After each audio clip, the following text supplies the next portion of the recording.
Well, hello, Monterey Bay Christian School families. Welcome to the 2021 school year at Monterey Bay Christian School. This is your first video announcement that I usually do on a monthly basis. I'm starting a little early right now because there's a lot to say and a lot to greet you with. First of all, hello. Lots of you, both new families, prospective families, and returning families. A whole bunch of you out there. Want to say God bless you.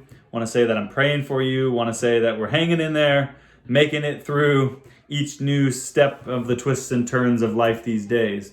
With everything so upside down and inside out, I pray that God will keep you at peace and will continue to give you wisdom as you walk forward the way He's continuing to help provide us wisdom as we walk forward together as a community.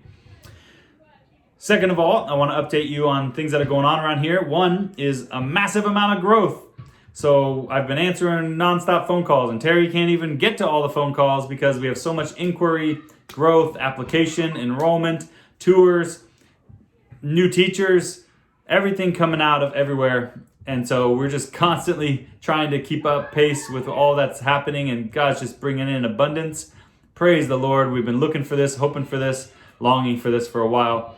And it does come with some pain, some true pain. It's growing pains, but those are the best kinds, right? I've been tearing apart the facility, rearranging rooms, breaking out homerooms, making standalone classes, doubling up classes, just doing so many things. Repairs. We got a big work day this Saturday to do some more beautification and repair. So lots to add to the pile there. That being said, it was certainly a gut punch last Friday to have the governor step in and ban on-campus schooling for any school that is like our own county, which is under the state watch list.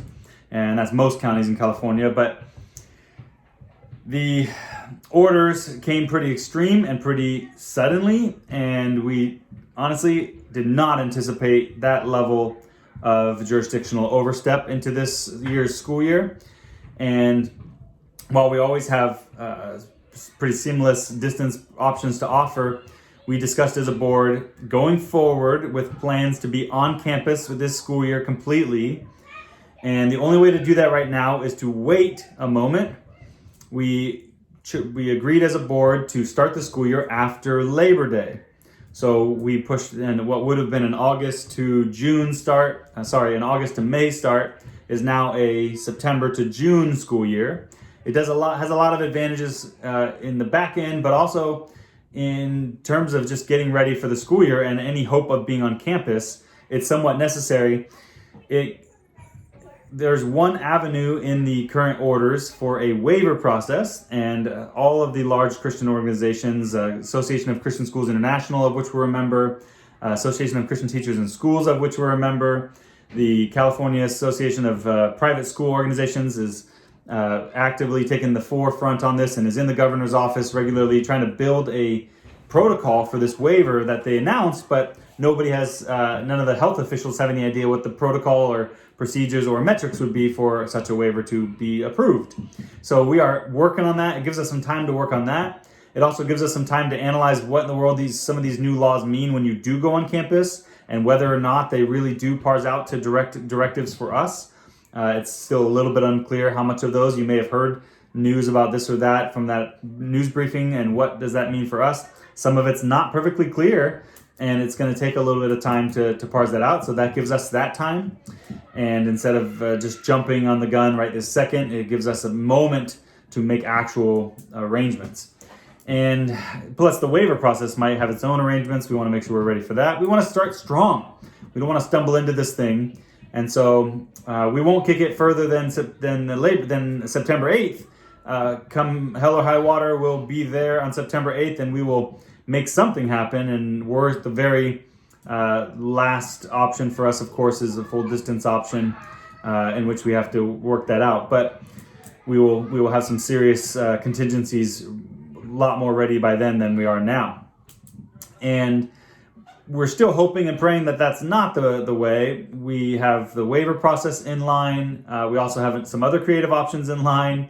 to do an on-campus mix. We have a little bit of possibility still hanging out there with different things that are legally open these days and could legally be permissible during the school year that help us to operate in a sort of combined way. So we have some avenues that maybe public schools and large institutions don't have, and more, since we're both private and colloquial and under the church authority, we can possibly do some things. So we're working on angles. We're working on possibilities to make every chance possible that we can do a full school year on campus starting after Labor Day.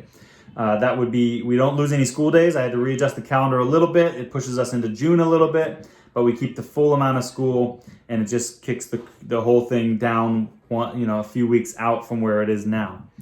That's our current decision, and it does a lot of good for us. It lets us sit back and learn, and for those who might even be a little concerned about the spikes in the local area, it gives us more time to watch the numbers recess a little bit and feel a little bit more confident about coming on campus, because I know some people do have some genuine concerns, and our campus wants to be as safe as possible. We're not trying to just barge forward in opposition to you or your family or to our staff families. This is something that we are praying about together.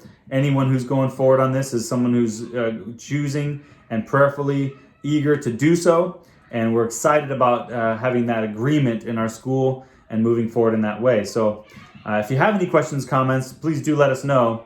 But we definitely love our school culture working together to go forward in this. As we do that, it gives us also the month of August to look at. And for the month of August, there are some great options for you and your children. For those who really do need something on campus during August, there's something for everybody. Our preschool is open. Community care licensing has not been affected by this order. And we have already passed our COVID compliance inspections for our preschool, and we're operating well over there. And under our new director, Miss Chris, she's fantastic.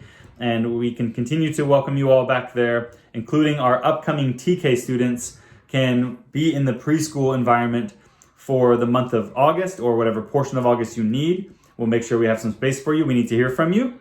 It will mean adding some paperwork, because when we enrolled for TK, we didn't fill out preschool community care licensing paperwork because that was not the plan. And we'll have to add some paperwork to the back end of it. And that's not the end of the world. It at least gives us an option to be on campus for those weeks that you need in August. For those who are going into kinder all the way through 8th grade, our whole basic elementary campus, we are extending our summer day camps.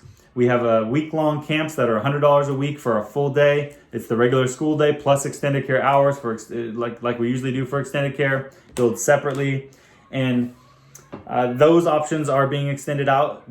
As strange as it is, that is still not prohibited, and it's maybe something that fizzles out once the summer fizzles out, and maybe it comes under the limelight then. But for now, we've been doing this for 8 weeks all summer. We'll take next week off. We'll come back and we'll hit the 4 weeks of August as the end of our summer camp. We'll call it Summer Camp Part 2. It'll only be for MBCS families. It's not going to be the child care for the peninsula. It's going to be our family's opportunity to be on campus and have some enriching engagement and play and social connection all of August while we wait and figure out the final process for September. Either way, we will start in September 8th. It doesn't mean the whole entire calendar, and many things do change. We've already worked on basically most of that to get you started. It's coming out in the email that has this video in it as well. I do apologize for the delay. It took a little bit to get an emergency meeting going, finalize some things, recreate 17,000 documents, and release it to you. It's so much fun. Pray for me. I'm praying for you. There's options for you, and there's exciting possibilities still for us to be to roll forward for the school year the way we feel like God would have us do. And in the meantime, let's stay connected. Let us know what's changing for you. Let us know what's going on in your life. We want to stay connected. We want to work it out with you. And we look forward to an amazing school year. And God bless you guys. I will release more announcements and more news as fast as I can. Take care.